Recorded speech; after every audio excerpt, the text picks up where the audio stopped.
नमस्कार, मेरा नाम है डॉक्टर पुरु धवन और आज इस वीडियो में आपको देने वाला हूं वो फ्री डाइट जो आपके क्रिएटिनिन लेवल को डाउन कर सकती है। अगर इस डाइट को समझना है तो पहले आपको समझना पड़ेगा कि क्रिएटिनिन क्या है, कहाँ बनता है, तभी आप इस डाइट से होने वाले असर को समझ पाओगे, इसके फायदे को देख पाओगे, इसके नुकसान को देख पाओगे। तो क्रिएटिनिन जो है वो एक प्रोटीन होता है, वेस्ट मटेरियल होता है जो कि हमारी मसल्स बनाती है। यानी हमारी जो मसल्स हैं वो फैक्ट्री हैं क्रिएटिनिन बनाने की। अगर हमने अपनी बॉडी के अंदर बिना पैसा खर्च किए free of cost creatinine down करना है तो वो बहुत आसान होता है। उसके लिए किसी भी ट्रीटमेंट की ज़रूरत नहीं होती। मैं फिर से करूँ, किसी भी ट्रीटमेंट की ज़रूरत नहीं होती। आपने अपना बस वजन गिराना है, आपने घी या तोरी टिंडा उबाल के खाना है, हल्दी नमक के साथ खाना है। आपका क्रिएटिनिन डाउन होना शुरू हो जाएगा आपके वेट के साथ। और अक्सर हम ये देखते भी हैं, बहुत सारे डॉक्टर्स भी होते हैं जो इस तरह की डाइट पेशेंट को रिकमेंड करते हैं। Patient day by day weak होता चला जाता है और पेशेंट की कंडीशन सुधरने की जगह खराब होनी शुरू होती है। अब आप सोच रहे हो कि क्रिएटिनिन डाउन हो रहा है, कंडीशन कैसे खराब हो रही है, जबकि क्रिएटिनिन डाउन होने पे कंडीशन बेटर होनी चाहिए थी। मैं आपको समझाने की कोशिश करता हूँ। जब आप सिर्फ घिया तोरी टिंडा उबाल के खा रहे होते हो, यानी आप अपना वेट डाउन कर रहे होते हो, तो आपकी बॉडी में एनर्जी लो रहनी शुरू कर देती है। बॉडी में खाना प्रॉपर ना जाने की वजह से हीमोग्लोबिन नहीं बन पाता। आपकी बॉडी में प्रोटीन ना जाने की वजह से आपके टोटल प्रोटीन में कमी आनी शुरू होती है। रिजल्ट क्या होता है कि छाती में, फेफड़ों में, टांगों में पानी भरना शुरू कर देता है। अब क्रिएटिनिन लेवल आपका मान लो कि 4 था, वो घट के 2.5 आ भी गया, वहाँ पे वो टिक नहीं पाता, क्योंकि आप जब खाना नहीं खा रहे तो आपकी किडनी को भी खाना नहीं मिल पा रहा। और जब किडनी को खाना नहीं मिल रहा तो वो किसी भी कीमत पे सही नहीं होने वाली। तो ऐसे पेशेंट में एक खास चीज़ देखी जाती है कि क्रिएटिनिन जो 4 से 2.5 आया था, वो वहाँ पर से मुश्किल से महीना भर टिक पाता है और उसके बाद वो दोबारा से बढ़ना शुरू करता है। मगर अब क्रिएटिनिन भी बढ़ने लगा है, अब बॉडी में वीकनेस भी है, पेशेंट का उठना, बैठना, चलना सब कुछ मुश्किल हो चुका है। पेशेंट की बॉडी में पानी भरने लगा है, अब पेशेंट को डायलिसिस भी करवाना पड़ रहा है। अब जब पेशेंट डायलिसिस करवाता है तो उस पर लंबा टाइम सर्वाइव नहीं कर पाता, क्योंकि बॉडी में वीकनेस है। वीकनेस क्यों थी? क्योंकि हमने खाना पीना बहुत बदल दिया था। तो मैं ये जो डाइट है अपने किसी भी पेशेंट को एडवाइस इसलिए नहीं करता क्योंकि ये बहुत लंबा टाइम नहीं चल पाती। आपका क्रिएटिनिन डाउन हो रहा है, रिपोर्ट में बहुत अच्छा लग रहा होता है, बट वो बहुत टेम्परेरी होता है। आपको समझना पड़ेगा कि किडनी क्यों खराब हो रही है। आपने डाइट बदली थी, अपना बीपी कंट्रोल में नहीं किया, आपको शुगर कंट्रोल नहीं किया, तो जो क्रिएटिनिन डाउन हुआ था वो सिर्फ मसल मास, यानी जो हमारी क्रिएटिनिन की जो फैक्ट्री है उसे छोटा करने से हुआ था।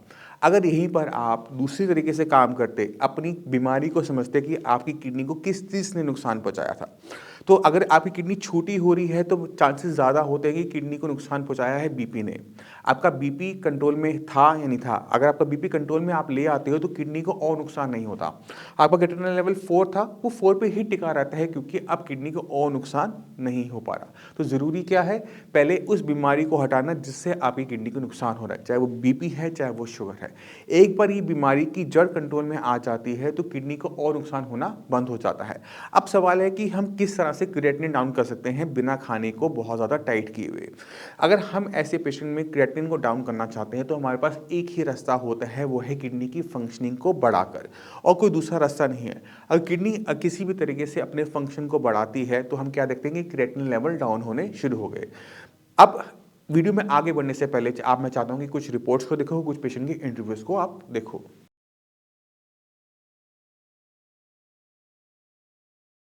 नमस्कार, मेरा नाम है डॉक्टर पुरु धवन और आज हमारे साथ पेशेंट हैं मिस्टर अमित। अमित जी जुलाई के महीने में आए थे। जुलाई में आपका क्रिएटिनिन कितना था बताओ, वो तो देख के बताओ। 9.67। और आज क्या महीना चल रहा है? महीना चल रहा है दिसंबर। क्या लेवल है क्रिएटिनिन का? 4.8। 4.8। हमने 4-5 महीने के अंदर लेवल 9 से, जब था 9 से 4 आया। जब 9 था डॉक्टर ने क्या बोला था आपको, क्या करना है? डायलिसिस करनी। डायलिसिस करवाया आपने अभी तक कोई? जब 9 का क्रिएटिनिन लेवल था तो शरीर में क्या दिक्कत महसूस कर रहे थे? थकान महसूस होती थी और नींद ज़्यादा आती थी। और क्या दिक्कत हो रही थी? सही सुस्त रहता था बिल्कुल। सही सुस्त था। जब शरीर में बहुत ज़्यादा क्रिएटिनिन यूरिया लेवल बढ़ जाते हैं तो बॉडी में अलग अलग टाइप के सिम्टम आते हैं। नींद आना ज़्यादा, नींद बिल्कुल चले जाना, खुजली होना, जैसे आपको खुजली थी आप बता रहे थे, थकावट होना, ये सारे बढ़े हुए क्रिएटिनिन लेवल, यूरिया लेवल के सिम्टम होते हैं। जैसे जैसे खून साफ होता रहता है वैसे वैसे सिम्टम चले जाते हैं। अभी कोई सिम्टम महसूस कर रहे हो? नहीं। अभी कोई दिक्कत? नहीं, कोई दिक्कत। कोई दिक्कत नहीं हो रही। तो जो पिछले 5-6 महीने में इलाज चला, जो शरीर में बदलाव आया, एक बार बताओ कि क्या बदलाव आया शरीर के अंदर? एक तो सर मेरा खून कम था, हम्म। अब खून हो गया 11। 11 पॉइंट हो गया। तब कितना था खून आपका? मेरा जी 5 पॉइंट कुछ था जी। अच्छा। अभी इंजेक्शन लगवाने पड़ रहे हैं खून के, नहीं लगवाने पड़ रहे? इंजेक्शन मैंने कभी लगवाया। बिना उसके मेडिसिन से ही खून बनने लग गया? हाँ जी। और क्या फ़ायदा हुआ? शरीर थकान नहीं मानता, थोड़ा बहुत काम करता हूँ, थकान नहीं होती शरीर में। अच्छा, तो जो बाकी किडनी के मरीज हैं उनको क्या बोलना चाहोगे? ये दवाई ली थी और क्या बोलूं। क्योंकि डॉक्टर साहब ऐसा है कि इसके लिए प्रॉपर जैसे विद इन 15 डेज और विद इन 30 डेज हम इसका टेस्ट क्रिएटिन और वगैरह चेक करवाते थे।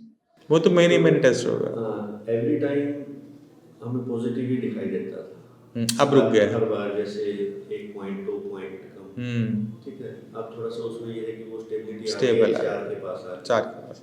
उसका मेन रीज़न ये भी हो सकता है कि जैसे इसकी किडनी 30% तक या एक 70% एक 30% दोनों किडनियाँ जो है वो नहीं है, आप टेस्ट गलत देख रहे हो। अच्छा। वो टेस्ट का मतलब ये नहीं होता। वो डीटीपी रीनल स्कैन होता है। जब हम खून साफ हो रहा है तो कौन सी किडनी कितने % साफ करी वो बता रहा है।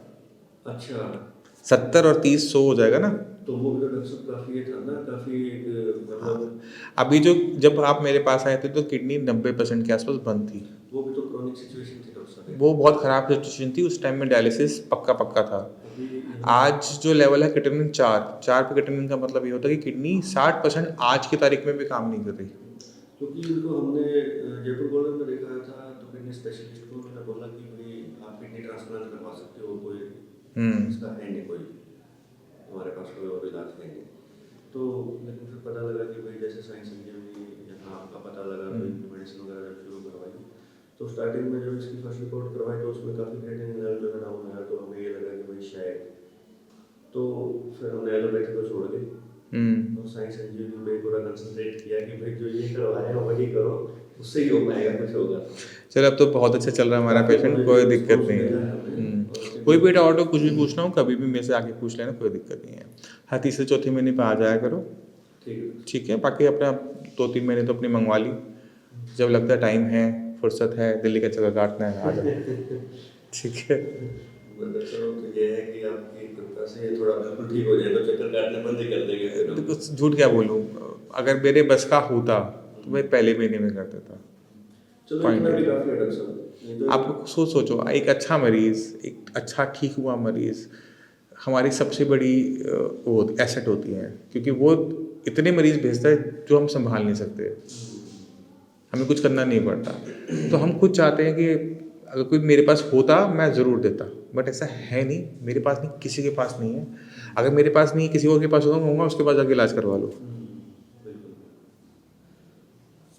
तो चीज़ होनी चाहिए, होगी तो ज़रूर मिलेगी, ठीक है। अच्छे से खाओ, जो दे रखा है उसे अच्छे से लो, मेडिसिन टाइम से लो, लेवल जो डम करवाने कैसे करवाने वो मैं करवा दूँगा, कोई दिक्कत नहीं है, ठीक है। चलें के अंदर हमने किसी को भी घी या तोरी टिंडा उबाल के नहीं दिया है, उनका वजन कम नहीं किया है, बॉडी में ताकत लाई गई है। अब ये कैसे इनका क्रिएटिनिन डाउन हुआ वो समझने की ज़रूरत है। यहाँ पर जैसे मैं हमेशा कहता हूँ कि किडनी की फंक्शनिंग पे काम करो, किडनी को जो नुकसान पहुँचा रही बीमारी उस पे काम करो। तो जैसे ही बीपी हटा, शुगर हटा, तो किडनी का नुकसान होना बंद हुआ। अब जब हम किडनी को मेडिसिन देते हैं तो किडनी की फंक्शनिंग बढ़नी शुरू होती है। किडनी की फंक्शनिंग बढ़ने का मतलब है कि क्रिएटिनिन की, यूरिया की क्लियरेंस बढ़नी शुरू होती है, और रिजल्ट क्या होता है कि क्रिएटिनिन और यूरिया डाउन होना ही शुरू हो जाता है। यहाँ पर डाइट जो है वो बैलेंस्ड है, पेशेंट को दाल भी दी गई है, रोटी भी दी गई है, अगर शुगर नहीं है तो चावल भी दिया गया है, पोहा भी दिया गया है, बिस्किट भी दिया गया है, उसको उपमा भी दिया गया है, उसे इडली भी दी गई है, उसे सांभर भी दिया गया है, उसे डोसा भी दिया गया है। यानी खाने पे किसी भी टाइप का परहेज नहीं करवाया गया। बहुत लिमिटेड परहेज होता है, वो भी मैं आपको समझा देता हूँ। अगर हमने किसी किडनी पेशेंट को सही रखना है तो सबसे पहले हमें कंट्रोल करना पड़ता है पोटेशियम की, उसकी बॉडी में पोटेशियम ना बढ़े। इसके लिए उसे जड़ वाली सब्जियां जिनका कलर ब्राउन होता है वो नहीं खानी होती। अब सब्जी जो ब्राउन ज़मीन के नीचे लगने वाली ज़रा सी होती हैं, आलू, शकरकंदी, अरबी, जिमगन, कचालू, अगर आप इन सब्जियों को अपनी डाइट से बाहर निकाल देते हो तो पेशेंट की बॉडी में पोटेशियम नहीं बढ़ता। और सब्जियां कौन सी होती है जिसको हमें नहीं खाना होता है या अवॉइड करना होता है, वो है हरे पत्तेदार सब्जियां, यानी पालक, बथुआ, मेथी, सरसों, धनिया, पुदीना। इनकी साग और चटनियां मना होती हैं। यानी आप पुदीने का पराठा खा सकते हो, मेथी की रोटी खा सकते हो, आप और कोई चीज़ बनाना चाहते हो आटे के साथ गूंथ कर आप वो खा सकते हो, आप बस इनका साग और चटनी नहीं बनाओगे। ये सब चीज़ें हम क्यों कंट्रोल कर रहे होते हैं, क्योंकि पोटेशियम की मात्रा अगर बढ़ जाए किसी किडनी फेलियर पेशेंट में तो उस पेशेंट को हार्ट अटैक आ जाता है, पेशेंट की डेथ हो जाती है। इसी वजह से हमें इन सब्जियों पे इतना कंट्रोल करना पड़ता है। फ्रूट्स के मामले में भी हमें कुछ चीज़ों का ध्यान रखना होता है कि हाई पोटेशियम फ्रूट्स पेशेंट ना खाए, जैसे केला है, कीवी है, एवोकेडो है, खजूर है, ड्राई फ्रूट्स हैं, नारियल पानी है। अगर इन फ्रूट्स को हम निकाल दें, इसके साथ साथ जितने भी खट्टे फ्रूट होते हैं, संतरा, मौसमी, कीनू, आम, अचार, ये सब हमें बंद रखना पड़ता है। बाकी जितनी भी फ्रूट्स हैं, चाहे पपीता है, सेब है, अमरूद है, चीकू है, ये सारे के सारे फ्रूट्स एक किडनी फेलियर का पेशेंट ले सकता है। अब हम बात करें तो इसमें हमने बहुत ज़्यादा परहेज नहीं किया है। हमने दो चीज़ों के लिए मेनली परहेज किया, एक पोटेशियम के लिए, दूसरा किया हमने एसिडिक फ्रूट्स के साथ। एसिडिक फ्रूट्स के साथ हम इसलिए करते हैं क्योंकि अगर हम इसे खाते लेते हैं तो हमारी बॉडी में जो मेडिसिन ले रहे होते हैं सोडियम बाइकार्बोनेट की, वो काम नहीं कर पाती। उसको काम करने के लिए हमें अपनी बॉडी के अंदर खट्टे पदार्थ ले जाने बंद करने पड़ते हैं, क्योंकि उनके अंदर एसिड होता है। एसिड और सोडा आपस में रिएक्ट करते हैं और वो दवाई वहीं पर ख़त्म हो जाती है। हमें चाहिए वो जो हम टैबलेट ले रहे हैं वो हमारे ब्लड तक जाए और ब्लड के एसिड को न्यूट्रलाइज करे, ना कि हमारे खाने को। इस वजह से हम खाने में एसिड बंद करते हैं और ब्लड के एसिड को न्यूट्रलाइज करते हैं सोडा की हेल्प से। तो ये बहुत बेसिक चीज़ें हैं, आपको समझनी पड़ेगी। तो मैं उम्मीद करता हूँ इस वीडियो से आप समझ गए कि किसी भी किडनी फेलियर पेशेंट में क्रिएटिनिन डाउन करना बहुत आसान काम है। उसके लिए किसी टाइप की मेडिसिन की ज़रूरत नहीं पड़ती, सिर्फ खाना पीना आपको इतना टाइट करना पड़ता है कि आप हर महीने अपना आधा 1 किलो 2 किलो वजन गिराओ। मगर आपकी भी वजन गिराने की एक लिमिट है, उस लिमिट में आपको दिक्कत होगी, आपकी बॉडी में वीकनेस आएगी, आपकी किडनी जो काम कर रही है वो काम करना भी छोड़ देगी, उसके बाद कोई डॉक्टर आपकी मदद नहीं कर पाता। तो इस तरह की डाइट को फॉलो करना कभी भी एडवाइस नहीं होता। अगर आपने क्रिएटिनिन डाउन करना है, हमारे पास एक ही रास्ता है, वो किडनी की फंक्शनिंग को बढ़ाकर। और किडनी की फंक्शनिंग बढ़ाने के लिए हमें पहले काम करना पड़ता है बीमारी की जड़ पे, चाहे वो बीपी हो, चाहे वो शुगर हो, चाहे वो पॉलीसिस्टिक किडनीज हो, हमें उस बीमारी की जड़ पे काम करना है। एक बार जड़ कंट्रोल में आनी शुरू हो जाती है तो उसके बाद किडनी की फंक्शनिंग बढ़ाना आसान होता है, जैसे मैंने आपको पेशेंट के साथ दिखाया। तो आपको घबराना नहीं है, आपको सही डिसीजन लेने होते हैं कि आपने अपनी डाइट नहीं छोड़नी, क्योंकि किडनी की दिक्कत तो ज़िंदगी भर रहेगी। क्या आप इस डाइट पे ज़िंदगी भर रह सकते हो? खुद से एक बार ये सवाल करके देखो।